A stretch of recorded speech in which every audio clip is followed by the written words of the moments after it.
Микрофон. Рахмат, Масалиев. Чын айтканда, ушундай окуя болгондо өкмөт толук курамы менен отставкага кетишке күтсө болот эле. Премьер-министр биринчи кезекте.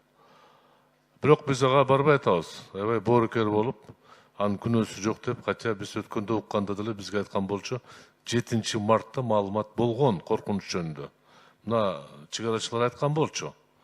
Мен ойлоп атам, бүгүн азыр маселени алып коюп, биз бир жумадан кийин келгенден кийин премьер-министр келет.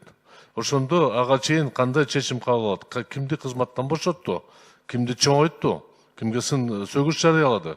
Ошол чечим менен чогуу келгенде ошондо туура болуп калат. Болбосо биз кайра эле баягындай 4 саат угуп туруп, андан кийин Жеңиш Парпиевич сизге ийгилик деп коштошобуз. Мен сунуш азыр талкууну токтотуп, бир жумадан кийин кайталып келсек.